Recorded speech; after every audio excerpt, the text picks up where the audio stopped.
Hola a todos los amantes de la historia, sean bienvenidos a mi canal. Hoy les traigo la vida de Lope de Vega. Él fue un dramaturgo, poeta y novelista español que fue una figura clave en el siglo de oro español de la literatura barroca. En la literatura de España, Lope de Vega es el segundo después de Miguel de Cervantes. Cervantes dijo que Lope de Vega era el fénix de los ingenios y monstruo de la naturaleza. Sin más demora, disfruta de su biografía.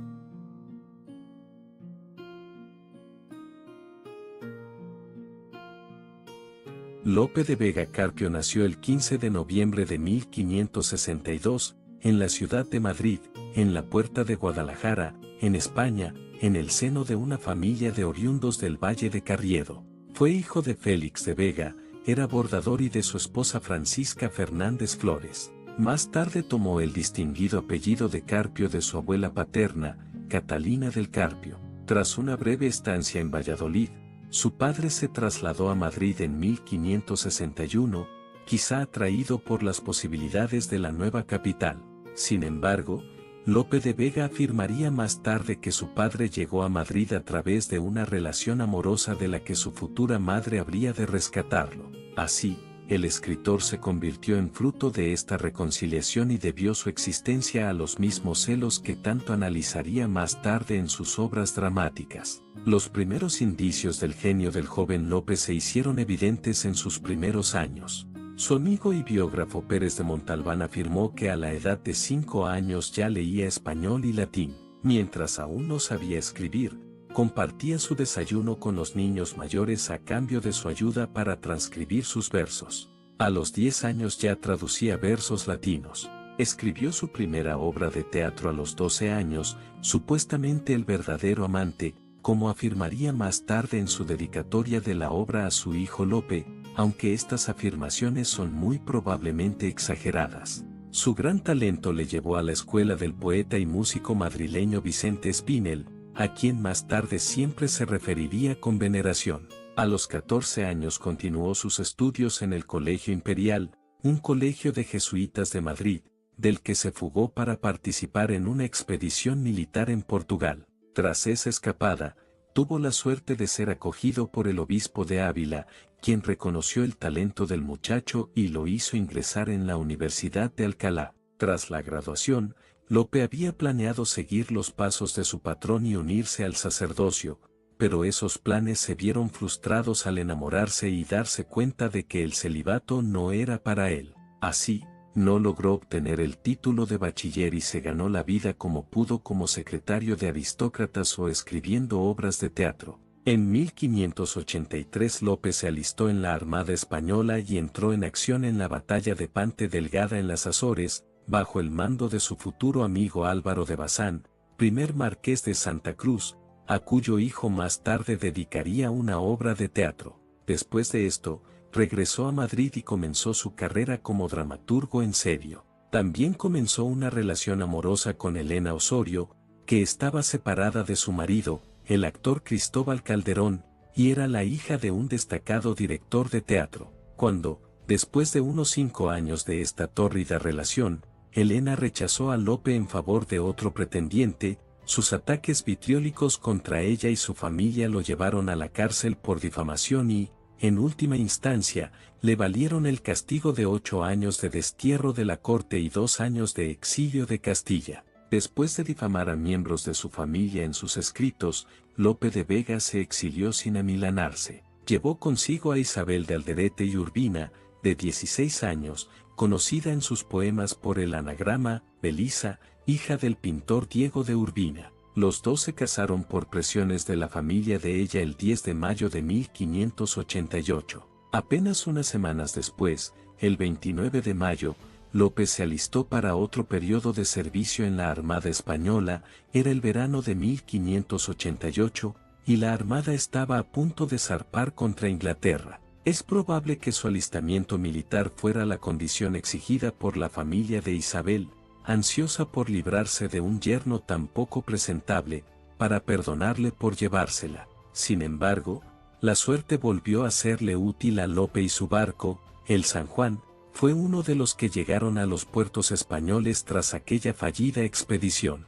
De regreso a España en diciembre de 1588, se instaló en la ciudad de Valencia. Allí vivió con Isabel de Urbina y continuó perfeccionando su fórmula dramática participando regularmente en la tertulia conocida como la Academia de los Nocturnos, en compañía de dramaturgos tan consumados como el canónigo Francisco Agustín Tárrega, el secretario del duque de Gandía Gaspar de Aguilar, Guillén de Castro, Carlos Boil y Ricardo de Turie. Con ellos refinó su enfoque de la escritura teatral violando la unidad de acción y tejiendo dos tramas juntas en una sola obra, una técnica conocida como embrollo. En 1590, al término de sus 2 años de exilio, se trasladó a Toledo para servir a Francisco de Rivera Barroso, que más tarde sería el segundo marqués de Malpica, y, algún tiempo después, a Antonio Álvarez de Toledo, quinto duque de Alba. En este último nombramiento pasó a ser gentilhombre de cámara de la corte ducal de la Casa de Alba,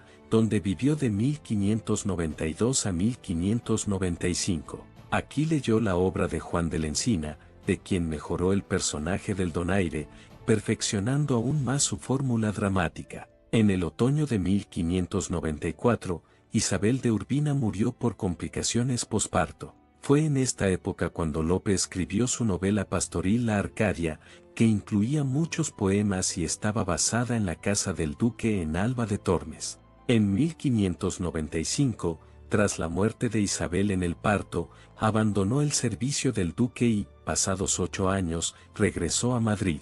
Hubo otros amoríos y otros escándalos, tuvo una relación con Antonia Trillo de Armenta, que le valió otro pleito, y Micaela de Luján, una actriz analfabeta pero bella, que le inspiró una rica serie de sonetos, le premió con 4 hijos y fue su amante hasta alrededor de 1608. En 1598 se casó con Juana de Guardo, hija de un rico carnicero. Sin embargo, sus aventuras amorosas con otras, entre ellas, Micaela, continuaron. En el siglo XVII la producción literaria de Lope alcanzó su máximo apogeo. A partir de 1607 fue también empleado como secretario, aunque no sin diversas funciones adicionales, por el duque de Cese. Sin embargo, una vez finalizada esa década, su situación personal empeoró.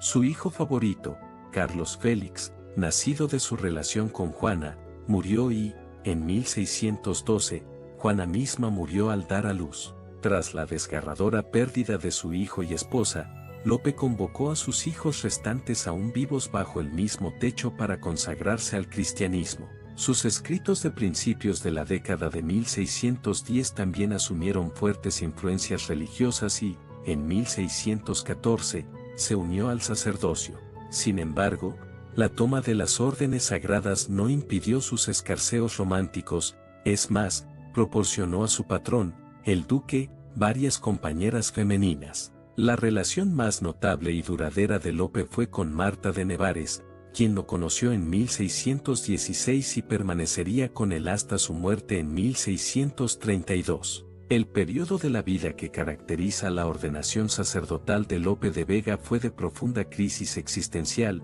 impulsada quizá por la muerte de familiares cercanos. A esta inspiración responden sus rimas sagradas y las numerosas obras devotas que comenzó a componer, así como el tono meditativo y filosófico que aparece en sus últimos versos. En la noche del 19 de diciembre de 1611 el escritor fue víctima de un intento de asesinato del que apenas pudo escapar. Juana de Guardo sufrió frecuentes enfermedades y en 1612 Carlos Félix murió de fiebres. El 13 de agosto del año siguiente Juana de Guardo murió al dar a luz a Feliciane. Tantas desgracias afectaron emocionalmente a Lope, y el 24 de mayo de 1614 decidió finalmente ordenarse sacerdote. La expresión literaria de esta crisis y sus arrepentimientos son las sagradas rimas, publicadas en 1614, allí dice, si el cuerpo quiere ser tierra en la tierra, el alma quiere ser cielo en el cielo, dualismo irredento que constituye toda su esencia. Las sagradas rimas constituyen un libro a la vez introspectivo en los sonetos, usa la técnica de los ejercicios espirituales que aprendió en sus estudios con los jesuitas, como devoto por los poemas dedicados a diversos santos o inspirados en la iconografía sagrada, entonces en pleno despliegue gracias a las recomendaciones emanadas del Concilio de Trento. En 1627 fue admitido como caballero de la Orden de Malta, lo que supuso un enorme honor para él, ya que siempre había mostrado interés por las órdenes de caballería. En 1603 había publicado la obra El valor de Malta, sobre las batallas marítimas de la Orden.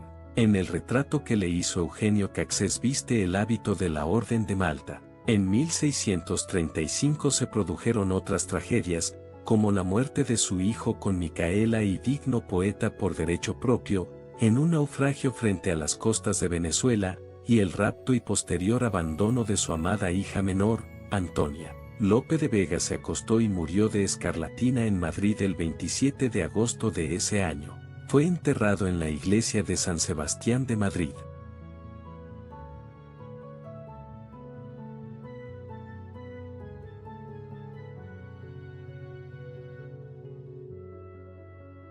Lope de Vega fue uno de los más grandes del siglo de oro de España. Sus poemas de temas meriscos y pastoriles fueron extremadamente populares en las décadas de 1580 y 1590, y en ellos retrató elementos de sus propias aventuras amorosas. En 1602 publicó 200 sonetos en la colección La Germasare de Angélica y en 1604 los reeditó con nuevo material en rimas. En 1614, sus sonetos religiosos aparecieron en un libro titulado Rimas Sacras, que fue otro éxito de ventas. En 1634, en un tercer libro con título similar, Rimas Humanas y Divinas del licenciado Tomé de Burguillos, que ha sido considerado su obra maestra poética y el libro más moderno de la poesía del siglo XVII, Lope creó un heterónimo, concluye la identidad de Tomé de Burguillos, quien tiene una conexión romántica profunda e íntima con una doncella llamada Juana. Esta es una comparación directa y un choque con la visión escéptica de Lope sobre la sociedad. Y bueno, espero que les habrá gustado este video y adiós.